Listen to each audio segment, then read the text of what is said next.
What's that like being a new kid? I mean, and there's a lot of other new kids, so Yeah, was it? it's scary for sure. I think of it now, like now that we're so far removed, I just think of it as like I don't know if it's like funny, but like what a thing to do to a 10-year-old to just like drop them off in a new school when they don't speak the language and then be like, have a good day. Like, thanks, mom.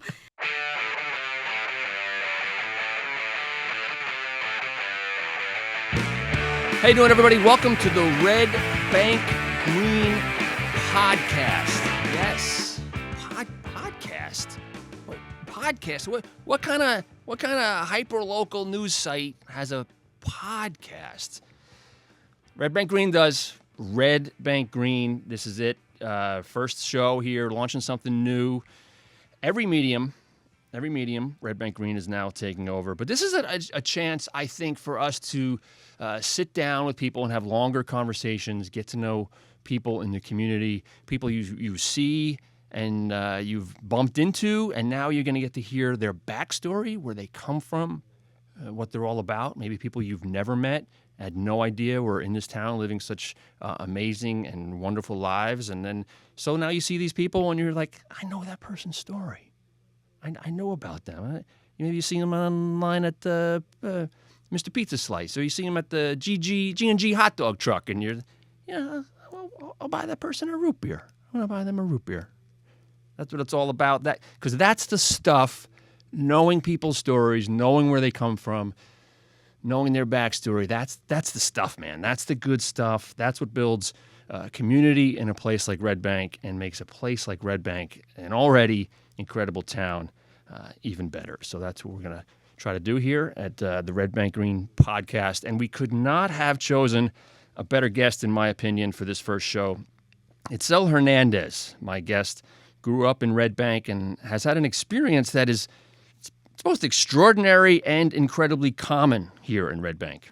Born in Mexico, brought to this country as a child. In a recent profile on njspotlight.com, she said, quote that jumped out to me, I fell in love with the ideal and principles of America. She and I talked about how those principles and ideals meet the reality of life in the U.S. and in New Jersey and right here in Red Bank. Have a listen. Itzel, thanks for coming. Absolutely. Thank you for having me. Your reputation precedes you. Everybody's like telling me, you got to meet Itzel. That's very Have you met Itzel? Like at least a half dozen people have. No way. Have told me that. I love this town for that. I think people are so sweet and so nice and so willing to connect others with people. Yeah, and that's really what this is all about. Yeah, absolutely. Getting people connected here. So let's start from your beginning. People who don't know you, who don't know your story. Let's start from the very beginning. You were born? I was born in Mexico, and I lived there for 10 years. And then after the age of 10, my mother and I moved to the U.S. to reunite with my father. And so Red Bank has been the place we've made home for the last 20 years. Yeah. Yeah. So you grew up in Puebla, right? Yep, originally, yep. That's the bulk of people. Absolutely. Here in Red Jersey, Bank, in New York. Poblanos. Yep, it's Puebla or Oaxaca is usually where people are from. Yeah, that's why we have all the good mole. Absolutely. And a lot of really good food Yeah. that we've got, thanks to the folks that came, yeah. So you came when you were 10. Now, your father had already been here. Yeah, my dad right? had lived in the U.S. for 2 years, and then the decision was, do we come and meet him here, or does he go back fully? And there's a lot of opportunities in this country, so he decided to let us know that he wanted us to come in, so we came into the country. And he had gone back at some point and bought a taxi cab at some point when he was trying to go. My dad had been in the U.S. Once before and had this incident with a taxi cab where they stole his cab, and then that is what made him come back to the U.S. And then while he was here that second time, he decided that we could make a choice as to whether we wanted to move here with him or if we wanted him to move back with us.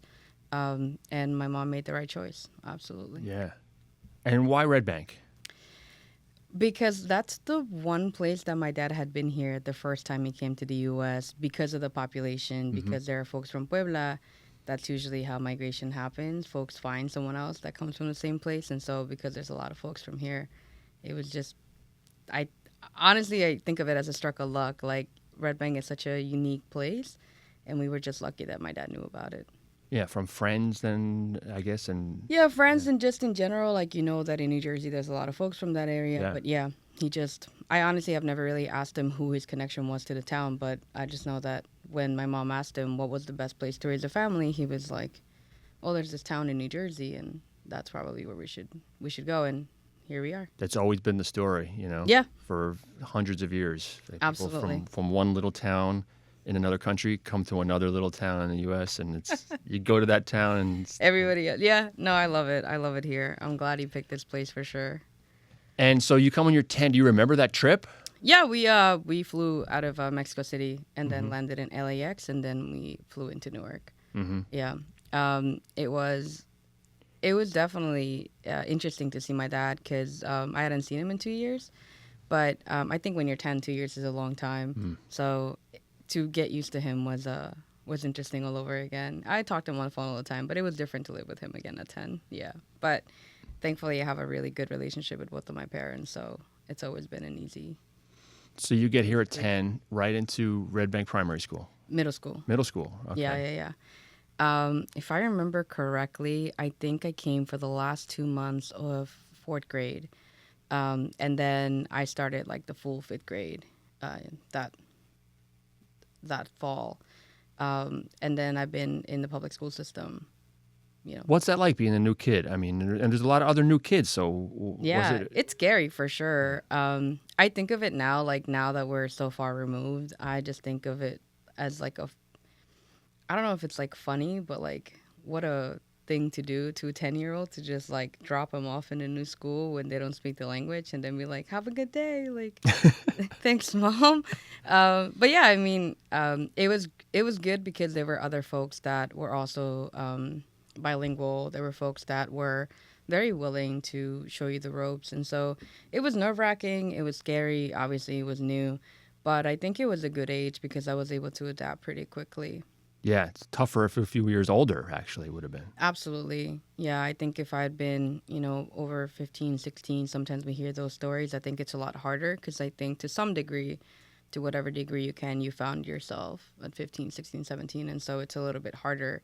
But I think at 10, you're still in that age where, like, you're open to new things and you're willing to try new stuff. And you're like, okay, well, it is what it is. And the language you just pick it up at that age. Your brain is a sponge. You do. Well, for me, I just wanted to learn how to play music really bad. And I couldn't because when you're doing English as a second language, they opt out a lot of your electives for the language. And I just I was so stubborn about like getting out of the English language classes that I just all summer I would watch like TV in English. I would try to pick up reading, and that way I was able to get out of it by 7th grade. And then did you go to the music program? I don't know how to play anything. I did. That's the funniest thing. Yeah, I mean, it served a completely different thing apparently. But yeah, like I was able to go into the music program. Didn't learn a single thing. Don't know how to read music. Nothing. It's not too late. It's not too late. No, you can always learn. But for what it's worth, they got me out of that program, and so it integrated me into the. And then to RBR. And what's that experience like? I'm fascinated. There was a TikTok recently that I saw where one guy just rattled off like one-liners about every high school in Monmouth County. Oh wow. And some of them were cliches and some of them were stereotypes, but there's some truth to some of these things. And then the one for RBR, he says, RBR, you're rich or you're poor. That's it. And I thought, there is a truth to that. There's such a socioeconomic divide in that school. It makes my head spin because when I went to high school, everyone was, there was divisions, but it was not. Yeah. You see those kids in the morning getting off the buses from Red Bank, and their backgrounds.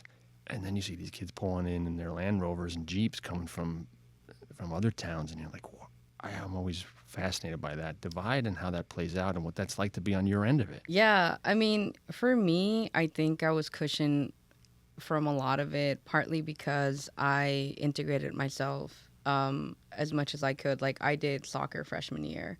And so I think that was a huge benefit because I got to meet students from Little Silver and from Shrewsbury, and it just felt like I had friends in the hallways before we even started. And then I did a lot of higher placement classes.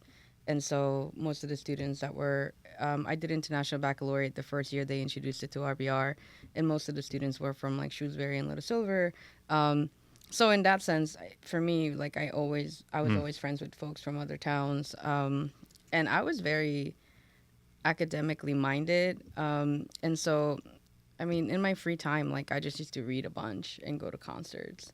And so, to some degree, I think that the beauty of it was social media wasn't a 24/7 thing yet when I was growing up. Yeah. And so, you didn't feel like you had to know everything or that you knew everything about everyone there, right? It was like we're there together, 7:30 to 2:30, and then I don't know, you live your life, I live mine, and I'll catch you tomorrow morning all over again.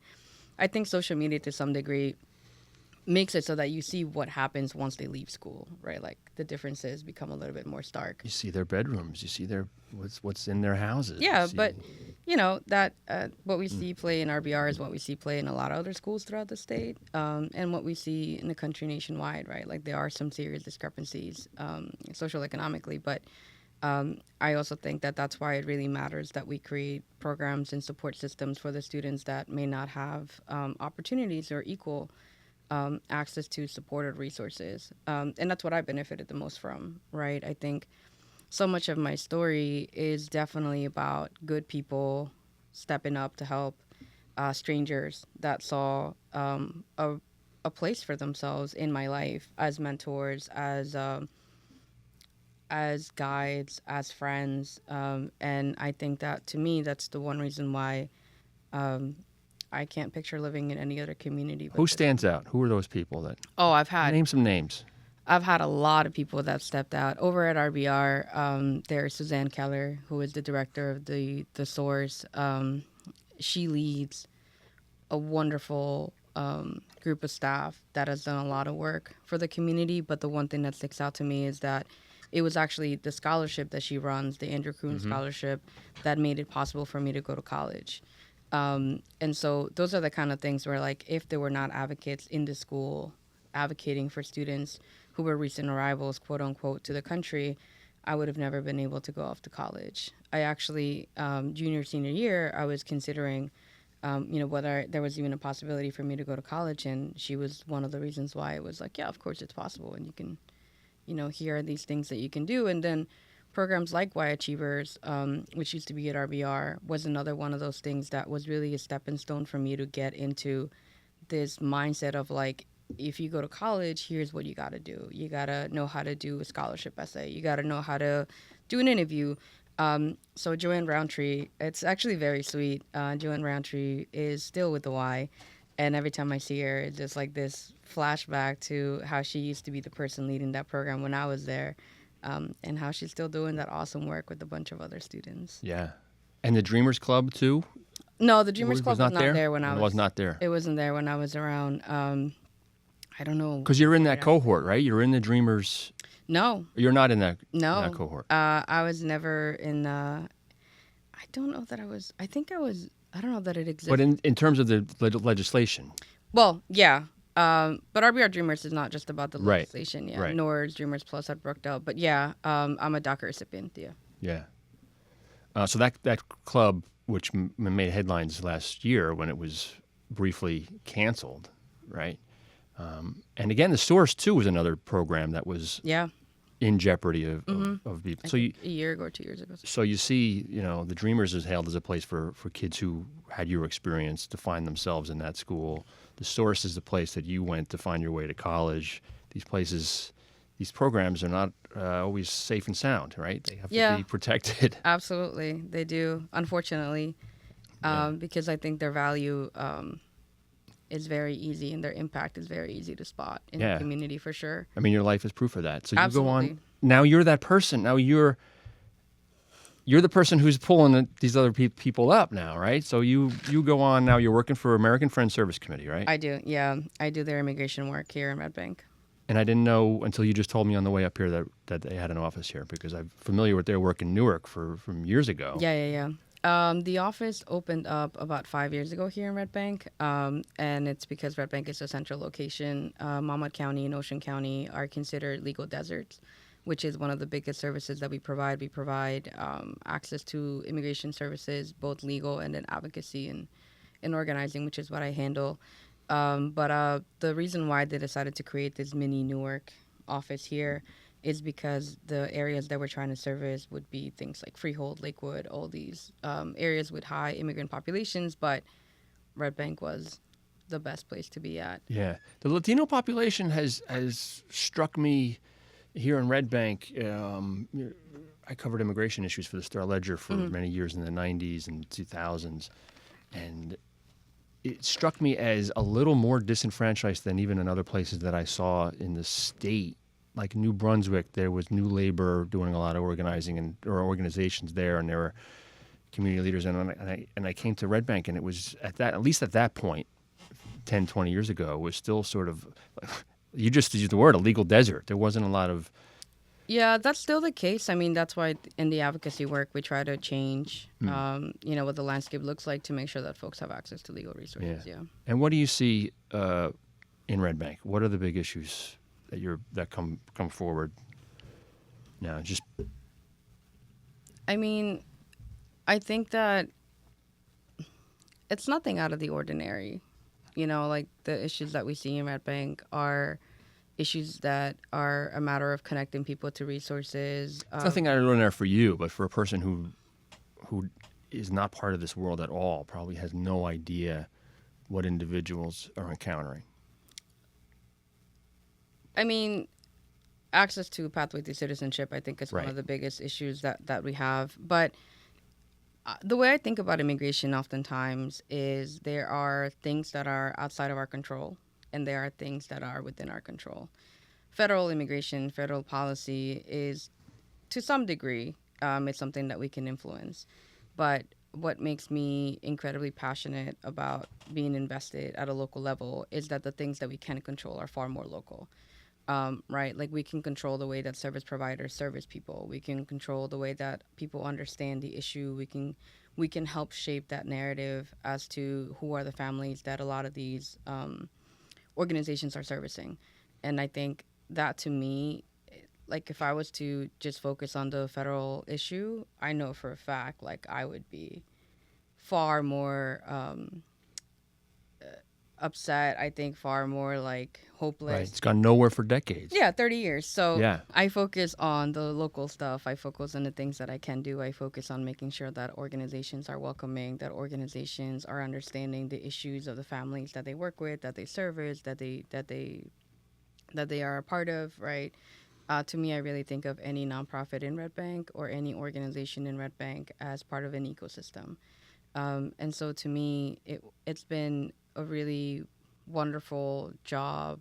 And really, I think like my biggest source of pride is to be able to do the work that I do, but locally, with organizations that I've been a part of for years.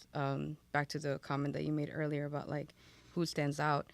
I was reflecting on this as I was thinking about like my relationship to the YMCA. I've been around the Y for about 13 years. Which is quite a long time to have. And you sit on the board of the Y. And I sit on the board of the Y now, yeah. But, I think that... As does Ming, just a little plug here, as does Ming Chen. We're in his podcast studio right here, shared universe. I'm the, Yeah, but it's one of those things where to me, like, I really reflect on that now, where I am in my journey and where I was when I first started to kind of, like, find myself in the country.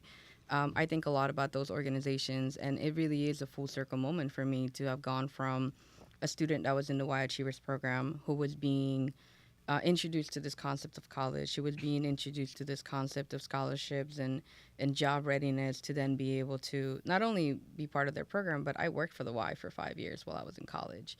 And it was one of the few jobs that fit my schedule. I was an opener, so I was there at 5 a.m. in the morning, 5 to 9. What else is there to do at 5 o'clock in the morning? Didn't you have like 3-4 jobs at once at some point? I had 3 to 4 jobs. Yeah, that was my first one. And I loved it. What was a typical day for you then? Oh my God, 4:30 had to be up because I had to open at the Y at 5 a.m. I would be there 5 to 9, and then I would go to my internship. I was at an insurance company for a while interning, which started at 10. And then I would be there. It depends on the day, obviously. I would be there till probably 5, and then I would go to class in Jersey City, and I would come home at night, and then I'd be up by 4:30 the next day. On the weekends, I'd work another job. And then depending on the week, sometimes I would do some catering jobs as well. So I would go and help serve. It was a wild time. Oh man, and that's how you got through college. That's how I got to college, yeah. But again, these spaces, I think for someone who migrates to the country, community is such a big part of readjusting and finding yourself and feeling welcome. And it sounds really silly, but I've said this to people a lot of times. There was a big reason why I stayed in the Y from 5 to 9 in the morning. And you think about like how long my day was going to be. Why would I want to get up at 5 o'clock in the morning if I didn't like my job? I genuinely liked being there in the morning. I loved how encouraging members were. You see them every day for years. And sometimes as they were going in and they were going out, or as they grabbed a cup of coffee, they would just talk to me, get to know me, ask me about, what are you up to? Are you in school? And it was funny because as I stayed there, people would check in. And the other thing I realized was that so many of the people that were stepping up, so back to the Kroon Scholarship, right? There were a lot of mentors that were helping students like myself navigate college. So many of those folks I did not know, but when I was at the Y, I would see them come in the morning. And it was really heartwarming because it just helped paint a picture of they were doing good at all times, right? They were volunteering there, doing work here, coming into an organization that obviously is a mission beyond just the gym. And at the same time, they were providing mentorship for students like myself. And I think that's what made me want to be there so early in the morning for so long, because it was a place where I really felt that there was a community around me rooting for me. Even though it was just like a job, it just felt like people were invested in my well-being. People were invested in my development. People knew that I had done the Y Achievers program and that I was working there with them, and they always kept me in the loop. So it's cornerstone moments for me have definitely been some of the mentors in the organizations that stepped up. It's a pretty. Red Bank is very much sort of divided. Every town has its divisions along certain fault lines, and one of them is the immigrant community and the white community and the African American community, and people. Not really division might not be the word, but there's not a lot of crossover. There's not a lot of physical places where people meet and cross over. There's not a lot of people who straddle both of those worlds. But that's you why. you are one of them. But that's why, because I think it's everybody has to do their part. I think that we need more spaces where people can meet and mingle from all walks of life, and that's what I would see every morning. 5 o'clock, people would grab that coffee and they would pick up a conversation with a stranger. The Y is one of those few places. I mean, I look for those Absolutely. places, and I chose my neighborhood for that. Mm-hmm. And I seek places out like that. I wish there was a dive bar that had jukebox that was half rancheros and half indie rock, and like I always dream of opening a bar that could be that place. Or you see a little bit of it at Coffee Corral and some of these places. Yeah, sometimes, yep. But the Y and the schools, of course. Absolutely. But the Y really is. It really is, and I think, again, like, for many folks listening might feel like, really? But yeah, for someone who doesn't have family beyond just my parents and my brother here, it really did mean a lot to just be able to visualize community. That's what forces you, I think, when you're a little bit concerned, like, should I step out? Should I have conversations with folks that have completely different life experiences than I do? Would they understand where I'm coming from? Would they welcome me? This was my proof on a daily basis that they did welcome you, that they wanted to find out how you were doing, that they were checking up on you and how was college and how's this going. And, they would just stop by and be nice. And I think those experiences and interactions, again, which went on for years, makes you be more willing to then cross these unspoken lines, or it dissuades a lot of the concerns that you may have. What do you think those two sides in that divide I just mentioned should know about each other? Or need to know? I think all sides, like, there's obviously more than one than two sides to folks that might be, a little bit hesitant to reach out. But I think we really just forget the most basic fact of life, which is like everyone's just trying their best. And everyone's just a person. Like, they want the same things you want, right? They want to be seen, they want to be heard, they want to be respected. And I think the minute that I realized that it was maybe, I was maybe more hesitant to speak to people than I should have been, the minute I got over that I was like, well, they're very nice to me. And people really are invested in me. Doesn't hurt me to also engage or interact with them. Everything became so much easier. Because then you don't carry that weight of like kind of standoffish and figuring and I feel out. like people need to learn each other's stories. Absolutely. Too. And people did. When I was there, people would. I was doing.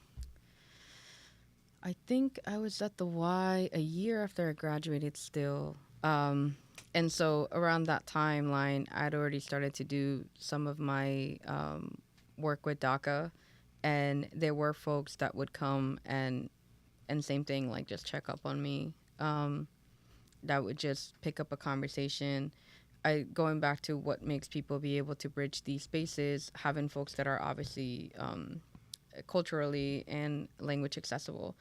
And so for me, being there in the morning, it was also a place where folks from the West Side of Red Bank could see that there was somebody that spoke Spanish early in the morning that could explain to them, memberships that could explain to them any questions they had about the Y, that could explain about the programs, and that could explain a lot of the interest was obviously around the swimming classes that they provided. Yeah. And so it was good because at 5 to 9, when folks have to go to work, you may have time at 6 o'clock in the morning to stop by. And so it was also a place where I really learned how valuable it is to have this ability to navigate both of those worlds, and how much of an asset it is for any organization, which the Y had folks that spoke Spanish before I came in, so good for them on that they really understood that they needed that. But it was just really cool to be able to see that just by being there and being able to be accessible to them, by being their neighbor, that it made them more willing to come into the gym, that it made them more willing to participate. It was this way of reassuring them, like, we see you, we know that you are here and you're welcome to come and take advantage of the programs that we offer. You mentioned DACA, that's the Deferred Action Action for for Childhood Arrivals. That's the Obama era program that you're part of. Beneficiaries. You're a beneficiary of, that allowed, was it 600,000 At its peak, kids who were brought here, children, 800,000 to stay here. That's still, future of that program, still in the balance? You still kind of live with that over your head all the time? Do you not? Absolutely. Not kind of. It's a very central part of everything that I do. Yeah, for folks who don't know, the DACA program is an executive order that was put forward by the Obama administration in 2012, and it essentially protects up to 800,000. Right now, it's probably close to 600,000 people. What did that feel like when that happened? I felt like I won the lottery. It really did. I still remember that I was in college, and I got a text from my mom saying that President Obama wanted to do something for young undocumented people. And I came home after class, and we sat at the living room, and we were watching the news where he was explaining, the requirements for the program. And I was sitting on the edge of the couch watching the TV, and it really felt like I was looking at a lottery ticket. It was, under 16 when you entered, and I was like, check. Under the age of 31 currently, check. Been here for 5 years, check. And when the list ended and I realized I was eligible, it was just like, what a day. You're sitting on the couch doing the math and this checklist absolutely. in your head and thinking, that's it. I'm one of them. I'm going to have protection from deportation for 2 years. I'm going to have a work permit. I'm going to have, for me at that point, it was like, this is going to make college far easier. In the first place I got a job at with my new work permit was the Y. It was the first place that I applied to immediately. Again, back to the Y Achievers thing, like I knew of them, I knew what they did, I saw their schedule, and I was like, okay, that's the place that I want to work at. It's early enough where I can pick up another job. It's early enough where I can go to school. And it held me down through college for sure. What more does the Latino immigrant community in Red Bank need? I think we're creating what was needed, which is folks that are able to straddle all these different spaces in their own respective ways and that are able to lead. And the only way that you do that is by investing in people, especially young people at a very early age. And that's what got me really excited about like the work that I get to do now, because not only do I don't get to do it alone anymore. It really feels like, there's a lot of upcoming young people that are doing amazing work in different spaces through an immigration lens or through through that ability to understand a community on the West Side. And it's really cool to see that. But it starts by making sure that we support them and that we provide resources and that we mentor them and that we nurture them. I'm a big believer in nurturing them from the get-go. How much is housing affordability, just the housing crunch, affecting people? It's Red Bank. But it's gotten bonkers. Yeah, but it's... I wonder how much I mean, people can hold on. It's an interesting question for sure. I think that a lot of it has to do with so many more dynamics than just like whether people want to stay or not. It also has to do with whether folks have access to purchasing homes, whether folks know about that. There's a lot of factors that go into it. And of course, the market. But it all plays together. I mean, I remember having a conversation this might be 15 years ago with one of my neighbors who was, this is when federal immigration reform was up and still a possibility. And there were people in Congress talking about making it happen. And this guy was saying, I got a bunch of money for a down payment. And it's a question of whether I can make that purchase here in Red Bank or I'm going to get, never get my status legalized, and I just take that money back to Mexico and build a house. I remember that conversation very profound. Yeah. But you see how the interplay of housing, federal immigration policy and local housing market, and it's all interplays in these decisions. Like I said, it's an ecosystem. Folks play different roles. Organizations can play different roles. Everyone plays a role in making sure that folks can understand what they do and don't have access or have limited access to. But yeah, the way I look at all this stuff, again, is if I focus too much in the big picture, which I do for work a lot, I would definitely feel a lot more hopeless and like things are just completely out of my hands. But there has been a lot of movement in immigration legislation in the state over the last 6 years. So what we can control, we do. And I think to some degree, a lot of my work requires me working with organizations, like I mentioned, and educating them on different immigration statuses, eligibility. Part of my role at the Y as a board member is definitely making sure that I bring the perspective, not only as somebody who participated in their youth programs and then as an employee, but as somebody from my community. And I think that's how you make, how you cushion a lot of the other injustices that people face. And I think we don't think about that enough.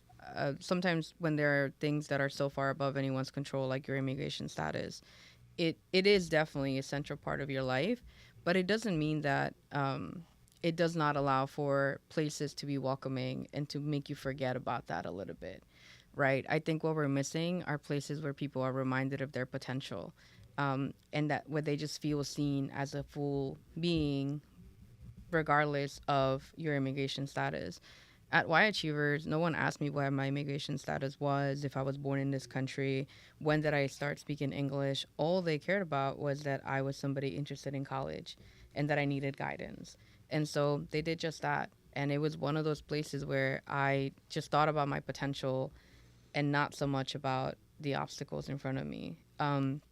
Reality is still a reality, and so college, I knew from the get-go, was going to be nearly impossible.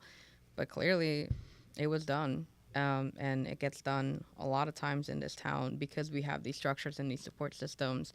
And for a long time, I would funnel students over to the Y Achievers program. There's a lot of work just telling kids, no, it is possible. Absolutely. At that age, because you see them at grade 7 and 8 and thinking, I'm not going to college. I'm going, Yeah, that is the bulk of my work. Yeah. Undoing a lot of the no, you can't, and thinking about like, yes, you can. And also, where can I send you where you're going to feel empowered? Like what I am very protective about the youth that I work with. In a sense about like, if I'm going to send you to a space, if I'm going to refer you out to a program, I really hope that the organization is going to know how to be, just how to be good to you. And so one of the places that I refer people to a lot is to some of the programs that the Y carries out. Things like Model UN. They also have some of like the youth in government and things like that. Like those are really good programs for you to get involved with. One of the other things that I always recommend students to do is literally just to go to the Y in general, because you're bound to find mentors. And I know that sounds like such a random place to find them, but you will, right? If you get involved in something, if you're part of something, people will get to know you. People will reach out. Again, I think a lot of people that go to the Y understand that they do so much more than just provide the gym. And to me, that was, I think, one of the biggest realizations as I thought about joining the board. The amount of mental health services that they provide throughout the county is unmatched. There are a few Ys in the U.S. that actually provide mental health services or provide education, like the kindergarten programs that they carry out. And so being on the board has given me this new perspective of like how hidden but present they were all along. Maybe those were not needs that I benefited from, but now looking back and working with young people, I am glad that they do. The summer camp was a big thing, right? Like they do a lot of summer camps in the summer. They provide a lot of scholarships for folks, a lot of folks from Red Bank that are able to benefit from an experience like that. And now that I work with young people, for the summer is one of the places where you're most concerned, especially about younger siblings, where they're going to be. And it's just like, funny enough, you could also go to the Y for that. Yeah. Pre-K, you should see whether the Y has an open program. College readiness, see if there's a way for you to get in there. My brother did Model UN actually when he was here, and so it's just been this very present. It's quiet work, but it's out. Who's here in Red Bank now in your family? My dad and my mom. My brother is in a boarding school in California. Okay. Yeah, he does his own thing. He's funny. Well, we're well into it here in time-wise. Oh, wow. Random questions. Red Bank. Where's your favorite place? Where's your favorite spot in Red Bank? Where's your favorite spot? That just if I put it whether on it's a food spot, a bench to sit on, a park. Where is it? Where do you go? Oof. You got 20 minutes to go. Kill 20 minutes. I love International Market. That's like when it's a good day. International Market on Shrewsbury Avenue has the best tacos out there. So it's one of those spots that when I do have the time to go and sit and just share good food with someone, it's a good day. It's That's like the this spot. treat. Absolutely. You grab a jarrito, you sit there with someone, and you just talk about whatever you want. That became, my wife and I, that became a good COVID go-to spot. We would get the international tacos and then go down to Marine Park and sit on, literally tailgate. We would sit on the bumper of the car and eat tacos. And then we're thinking, best feeling in the world. Why do we ever go out to dinner ever? This is the great. Greatest place out there. I love it. They're representing well out there. The food. Right. Yeah. Well, thanks so much. This was an awesome conversation. Absolutely. Thank you so much. And there you have it. That was my chat with Itzel Hernandez. Could have gone on much longer, for sure. Kind of even lost track of time there hearing her stories. First Red Bank Green podcast is in the can. We hope you enjoyed this first of many, we hope. First edition of the Red Bank Green podcast. If you have comments or suggestions, there's a post on redbankgreen.com with this episode. You can fire away there, or you can email me at brian@redbankgreen.com. Thanks so much to Itzel, to the Community YMCA, and a Shared Universe podcast studios right here in Red Bank. The intro music was by Red Bank's rockinest Ribeye Brothers, who are going to take us out right now. Take it easy.